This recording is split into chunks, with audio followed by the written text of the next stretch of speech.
അമേരിക്കയും ഇസ്രായേലും സംയുക്തമായി ഇറാനിൽ നടത്തുന്ന സംഘർഷം പശ്ചിമേഷ്യൻ മേഖലയുടെ ഉറക്കം കെടുത്താൻ തുടങ്ങിയിട്ട് 19 നാളുകൾ പിന്നിട്ടിരിക്കുന്നു. അമേരിക്ക നടത്തിയ ആക്രമണങ്ങൾക്ക് ഇറാൻ പ്രത്യാക്രമണം നടത്തിയിരുന്നത് ഗൾഫ് മേഖല കേന്ദ്രീകരിച്ചായിരുന്നു. അതിൽ ഇറാന്റെ ഏറ്റവും രൂക്ഷമായ ആക്രമണത്തിന് ഇരയായത് ഒരുപക്ഷെ സൗദി അറേബ്യ ആയിരിക്കും. അമേരിക്കയുടെ ഏറ്റവും അടുത്ത സഖ്യരാഷ്ട്രം എന്നതുകൊണ്ടായിരിക്കാം ഇറാൻ സൗദിയെ കൂടുതലായി ലക്ഷ്യം വെച്ചത്.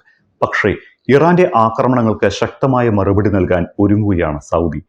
GCC രാഷ്ട്രങ്ങളുടെ മുൻകാലങ്ങളിലെ സംഘർഷ ലഘൂകരണ നിലപാടുകളിൽ നിന്ന് വ്യത്യസ്തമായ ഒരു നിലപാടാണ് സൗദി ഇപ്പോൾ സ്വീകരിച്ചിട്ടുള്ളത്. നയതന്ത്ര മാർഗങ്ങളിലൂടെ ഇറാനോട് സംഘർഷം അവസാനിപ്പിക്കാൻ ആവശ്യപ്പെടാനും നയതന്ത്രം പരാജയപ്പെട്ടാൽ രാഷ്ട്രീയപരമല്ലാത്ത മറ്റു മാർഗങ്ങളും സ്വീകരിക്കാനുമാണ് സൗദിയുടെ തീരുമാനം. തീർച്ചയായും രാജ്യങ്ങൾക്കിടയിലെ സംഘർഷം അവസാനിപ്പിച്ച് സമാധാനത്തിന് മുൻകൈയെടുക്കുന്ന GCC രാഷ്ട്രങ്ങളിൽ ഒന്നും ഇതിനു മുൻപ് ഒരിക്കലും സമാനമായ ഒരു നിലപാട്, അതും ഇത്ര കർക്കശമായി സ്വീകരിച്ചു കണ്ടിട്ടില്ല. പശ്ചിമേഷ്യൻ മേഖലയെ ലക്ഷ്യമിട്ട് ഇറാൻ നടത്തുന്ന കനത്ത ആക്രമണങ്ങൾക്ക് രൂക്ഷമായ ഭാഷയിലാണ് സൗദി വിദേശകാര്യമന്ത്രി അമീർ ഫൈസൽ ബിൻ ഫർഹാൻ മുന്നറിയിപ്പ് നൽകിയത്. ഇറാൻ തങ്ങളുടെ നിലപാടുകൾ പുനഃപരിശോധിച്ച് ഗൾഫ് മേഖലയിൽ നടത്തുന്ന ആക്രമണങ്ങൾ ഉടൻ അവസാനിപ്പിക്കണമെന്നാണ് സൗദി ആവശ്യപ്പെടുന്നത്. നയതന്ത്രപരമായ രീതിയിൽ ഇറാനുമായി എല്ലാവിധ ചർച്ചകൾക്കും സൗദി ഒരുക്കമാണ്. പക്ഷേ നയതന്ത്രം പരാജയപ്പെട്ടാൽ പിന്നെയും സമാധാനത്തിന്റെ വഴിയിൽ ഇറാനുമായി ഒരു ചർച്ച ഉണ്ടാകില്ല എന്ന് തന്നെ അമീർ ഫൈസൽ വ്യക്തമാക്കുന്നു. നയതന്ത്രം പരാജയപ്പെട്ടാൽ രാഷ്ട്രീയത്തിന് അതീതമായ പോംവഴികളും തങ്ങളുടെ പരിഗണനയിലുണ്ട് എന്നും സൗദി വ്യക്തമാക്കിയിട്ടുണ്ട്. രാഷ്ട്രീയേതര മാർഗങ്ങൾ എന്ന സൗദി വിദേശകാര്യ മന്ത്രിയുടെ പ്രയോഗം തീർച്ചയായും സൈനിക നടപടികളിലേക്കാണ് വിരൽ ചൂണ്ടുന്നത്. തീർച്ചയായും അത് സമാധാന ശ്രമങ്ങൾക്ക് മുൻഗണന നൽകുന്ന GCC രാഷ്ട്രങ്ങളുടെ മുൻ നിലപാടുകൾക്ക് വിരുദ്ധമാണ്. മുൻപ് ഇസ്രായേൽ പലസ്തീനെ ആക്രമിച്ചപ്പോൾ GCC രാജ്യങ്ങളും അറബ് ലോകവും ചർച്ച നടത്തി തീരുമാനിച്ചതും സംയുക്തമായി ഇസ്രായേലിനെ ആക്രമിച്ച് പലസ്തീനെ സഹായിക്കുന്നതിന് പകരം വെടിനിർത്തലിന് വേണ്ട സമാധാന ശ്രമങ്ങൾക്ക് മുൻകൈയെടുക്കാനായിരുന്നു. അതിന്റെ അടിസ്ഥാനത്തിൽ ഖത്തർ അടക്കമുള്ള രാഷ്ട്രങ്ങൾ മധ്യസ്ഥത വഹിച്ചാണ് പലസ്തീൻ സമാധാന ശ്രമങ്ങൾ ഏകോപിപ്പിച്ചതും വെടിനിർത്തലിലേക്ക് എത്തിച്ചതും. ഭീഷണിപ്പെടുത്തി സമ്മർദ്ദം ചെലുത്തി വരുതിയിലാക്കാനാണ് ഇറാൻ ശ്രമിക്കുന്നത് എന്നാണ് ഇന്നലെ നിർണായക നയതന്ത്ര യോഗത്തിൽ സൗദി വിലയിരുത്തിയത്. ഗൾഫ് മേഖലയിലാകെ ഇറാൻ വ്യാപകമായി മിസൈൽ, ഡ്രോൺ ആക്രമണങ്ങൾ നടത്തുന്നത് ഒരുതരം ബ്ലാക്ക് മെയിലിംഗ് തന്ത്രമാണ് എന്ന് സൗദി കരുതുന്നു. അതിന് വഴങ്ങേണ്ടതില്ല എന്നാണ് സൗദിയുടെ തീരുമാനം. ഇറാനിൽ US നടത്തുന്ന ആക്രമണങ്ങൾ അവസാനിപ്പിക്കാൻ US-ൽ സമ്മർദ്ദം ചെലുത്തുന്നതിന് അറബ് ഇസ്ലാമിക രാഷ്ട്രങ്ങളെ സമ്മർദ്ദം ചെലുത്തി വരുതിയിലാക്കുകയാണ് ഇറാന്റെ ലക്ഷ്യം. തുടർച്ചയായി ആക്രമണങ്ങൾ നടത്തുന്നതോടെ ഗൾഫ് രാഷ്ട്രങ്ങൾ സമ്മർദ്ദത്തിലാകുമെന്നും അമേരിക്ക കാരണമാണ് തങ്ങൾ ആക്രമിക്കപ്പെടുന്നത് എന്ന തോന്നൽ അവരുടെ മനസ്സിൽ ഉണ്ടാക്കി അറബ് ഇസ്ലാമിക രാജ്യങ്ങളെ അമേരിക്കയ്ക്ക് എതിരാക്കാമെന്നും ഇറാൻ കണക്കുകൂട്ടി. ഇതിനെയാണ് വില കുറഞ്ഞ ബ്ലാക്ക് മെയിലിംഗ് തന്ത്രം എന്ന് സൗദി വിലയിരുത്തിയത്. തൽക്കാലം ഇത്തരത്തിൽ ഭീഷണികൾക്ക് വഴങ്ങേണ്ടതില്ല എന്നാണ് സൗദിയുടെ തീരുമാനം. യുദ്ധം ആരംഭിച്ച ഇതുവരെ യുദ്ധത്തിന്റെ ഭാഗമാകാൻ ആഗ്രഹിക്കുന്നില്ല എന്ന് GCC രാഷ്ട്രങ്ങൾ വ്യക്തമാക്കിയിരുന്നതാണ്. 3 ആഴ്ച പിന്നിടാൻ പോകുകയാണ് യുദ്ധം.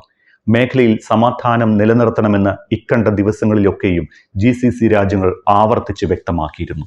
പക്ഷേ അപ്പോഴും ഇറാൻ ഗൾഫ് രാഷ്ട്രങ്ങൾ കേന്ദ്രീകരിച്ച് ആക്രമണം തുടർന്നുകൊണ്ടേയിരുന്നു. ഈ ഘട്ടത്തിലാണ് കടുത്ത ഭാഷയിൽ സൗദി മുന്നറിയിപ്പ് നൽകി രംഗത്തെത്തിയത്. സമാധാന ശ്രമങ്ങളെ ബലഹീനതയായി കാണരുത് എന്നും ഇറാന്റെ നടപടികൾ അവർക്ക് തന്നെ രാഷ്ട്രീയമായും ധാർമ്മികമായും തിരിച്ചടിയാകുമെന്നുമാണ് സൗദി വിദേശകാര്യമന്ത്രിയുടെ മുന്നറിയിപ്പ്. പ്രതിരോധം എന്ന നിലപാടിൽ നിന്ന് സൗദി അറേബ്യ മാറി ചിന്തിക്കുന്നു എന്നതിന്റെ സൂചനയാണ് ഇന്നലത്തെ നയതന്ത്ര യോഗത്തെയും അതിനുശേഷമുള്ള രാഷ്ട്രീയേതര നീക്കങ്ങൾ എന്ന പ്രയോഗത്തെയും വിദേശകാര്യ വിദഗ്ധർ ചൂണ്ടിക്കാണിക്കുന്നത്. അതുകൊണ്ട് തന്നെ സൗദിയിൽ ആക്രമണം തുടർന്നാൽ വരും ദിവസങ്ങളിൽ സൗദിയുടെ പ്രതികരണം ഏത് രീതിയിലായിരിക്കുമെന്ന് കണ്ടറിയേണ്ടിയിരിക്കുന്നു. യുദ്ധം 19 ദിവസം പിന്നിടുമ്പോൾ ഇറാനിലും അതോടൊപ്പം ലെബനനിലും അതിരൂക്ഷമായ ആക്രമണങ്ങളാണ് ഇസ്രായേലും US-ഉം അഴിച്ചുവിട്ടുകൊണ്ടിരിക്കുന്നത്. സമാനതകളില്ലാത്ത ആക്രമണങ്ങൾ എന്ന് തന്നെ വിശേഷിപ്പിക്കാവുന്ന തരത്തിൽ അതിരൂക്ഷമായ കടന്നാക്രമണങ്ങൾ അഴിച്ചുവിട്ടുകൊണ്ടിരിക്കുകയാണ്. കഴിഞ്ഞ 3 ദിവസത്തിനിടെ 3 സുപ്രധാന നേതാക്കളെയാണ് ഇസ്രായേൽ ഇറാനിൽ വധിച്ചത്. കഴിഞ്ഞ ദിവസം പരമോന്നത സുരക്ഷാ ഉപദേഷ്ടാവ് അലി ലാരിജാനിയെ കൊലപ്പെടുത്തിയ ഇസ്രായേൽ ബുധനാഴ്ച പുലർച്ചെ ഇറാന്റെ രഹസ്യാന്വേഷണ വിഭാഗത്തിന്റെ ചുമതലയുള്ള മന്ത്രി ഇസ്മായിൽ ഖാത്തിബിനെയും കൊലപ്പെടുത്തിയതായി അവകാശപ്പെടുന്നുണ്ട്. ഇറാന് കഴിഞ്ഞ ദിവസങ്ങളിലുണ്ടായ ഏറ്റവും വലിയ തിരിച്ചടിയും നഷ്ടവും ഇത് തന്നെയാണ്. അലി ലാരിജാനിയുടെ വധത്തിലൂടെ ഇറാന്റെ സൈനിക പ്രത്യാക്രമണങ്ങൾക്ക് മൂർച്ച കുറയുമോ എന്ന ആശങ്കയുമുണ്ട്. അതിന് പിന്നാലെയാണ് രഹസ്യാന്വേഷണ വിഭാഗത്തിന്റെ ചുമതലയുള്ള ഇസ്മായിൽ ഖാത്തിബ് കൂടി കൊല്ലപ്പെടുന്നത്. ലാരിജാനിയുടെ മരണം കഴിഞ്ഞ ദിവസം ഇറാൻ സ്ഥിരീകരിച്ചിരുന്നു. ഖമനിയുടെ മരണത്തിന് ശേഷം ഇറാന്റെ പ്രത്യാക്രമണ പദ്ധതികൾ ഏകോപിപ്പിച്ചിരുന്ന അലി ലാരിജാനിയുടെ പിൻഗാമി ആരായിരിക്കുമെന്ന അഭ്യൂഹങ്ങൾ ഇപ്പോൾ ശക്തിപ്പെടുകയാണ്. IRGC മുൻ കമാൻഡർ മൊഹ്സൈൻ റസായിയുടെ പേരിനാണ് ഇപ്പോൾ മുൻതൂക്കം കൽപ്പിക്കപ്പെടുന്നത്. നിലവിൽ മുജ്തബ ഖമനിയുടെ മുതിർന്ന സൈനിക ഉപദേശകനാണ് റസായി. തിങ്കളാഴ്ചയാണ് റസായിയെ ഈ ചുമതലയിലേക്ക് മുജ്തബ നിയോഗിച്ചത്. 1981 മുതൽ 1997 വരെ 16 വർഷത്തോളം IRGCയുടെ കമാൻഡർ ഇൻ ചീഫായിരുന്നു റസായി. 27 വയസ്സുള്ളപ്പോൾ ഇറാൻ സൈന്യത്തിന്റെ ഭാഗമായ റസായി പലകുറി ഇറാന്റെ പ്രസിഡന്റ് സ്ഥാനത്തേക്ക് മത്സരിച്ചിട്ടുണ്ട്. ഇറാന്റെ പ്രതിരോധം, ഇന്റലിജൻസ്, വിദേശനയം എന്നിവയിൽ തീരുമാനമെടുക്കുന്നത് സുപ്രീം നാഷണൽ സെക്യൂരിറ്റി കൗൺസിൽ സെക്രട്ടറിയാണ്. ലാരിജാനിയായിരുന്നു ഇതിന്റെ തലവൻ. ലാരിജാനി നേരിട്ട് പരമോന്നത നേതാവിനെയാണ് റിപ്പോർട്ട് ചെയ്തിരുന്നത്. അതേസമയം ടെഹ്റാനിലും ലെബനാൻ തലസ്ഥാനമായ ബെയ്റൂട്ടിലും സംയുക്ത ആക്രമണം രൂക്ഷമാക്കിയിരിക്കുകയാണ്. ഇറാനിലെ ബുഷഹറിൽ എണ്ണ നിലയങ്ങളെ ലക്ഷ്യമിട്ടായിരുന്നു ആക്രമണങ്ങൾ. ഇറാനിൽ ആക്രമണം പുതിയ തലത്തിലേക്ക് മാറ്റി ബങ്കർ ബസ്റ്റർ ബോംബാക്രമണം നടത്തിയിരിക്കുകയാണ് US കഴിഞ്ഞ ദിവസം. 2268 കിലോഗ്രാം ഭാരമുള്ളതും ഭൂമിക്കടിയിലേക്ക് തുളച്ചു കയറാൻ ശേഷിയുള്ളതുമായ ഡീപ് പെനട്രേറ്റർ ബോംബുകളാണ് ഇറാന്റെ സൈനിക നിലയങ്ങൾ ലക്ഷ്യം വെച്ച് അമേരിക്ക പ്രയോഗിച്ചത്.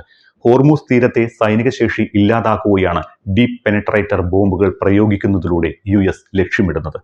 ഇറാൻ തലസ്ഥാനമായ ടെഹ്റാൻ, തബ്രീസ്, ബാഷൂറ മേഖലകളിൽ 24 മണിക്കൂറിനിടെ US-ഇസ്രായേൽ സംയുക്താക്രമണം നടന്നു. 19 ദിവസത്തെ ഇറാൻ യുദ്ധത്തിൽ ഇതിനകം 1500ഓളം പേർ കൊല്ലപ്പെട്ടിട്ടുണ്ട്. ലെബനാനിലും ഇസ്രായേൽ അധിനിവേശം തുടരുകയാണ്. സെൻട്രൽ ബെയ്റൂട്ടിൽ മാത്രം ഇന്നലെ 20 പേർ കൊല്ലപ്പെട്ടതായി അന്താരാഷ്ട്ര മാധ്യമങ്ങൾ റിപ്പോർട്ട് ചെയ്യുന്നു. ലെബനാനിലെ ആക്രമണം 15 ദിവസം പിന്നിടുമ്പോൾ ഇതുവരെ 912 പേർ കൊല്ലപ്പെടുകയും 10 ലക്ഷം പേർ പലായനം ചെയ്യുകയും ചെയ്തിട്ടുണ്ട്. യുദ്ധം ഏത് രീതിയിൽ എപ്പോൾ അവസാനിക്കുമെന്ന് ഇപ്പോഴും വ്യക്തതയില്ല. അനുദിനം ആക്രമണത്തിന്റെ രൂക്ഷത ഏറി വരികയാണ്.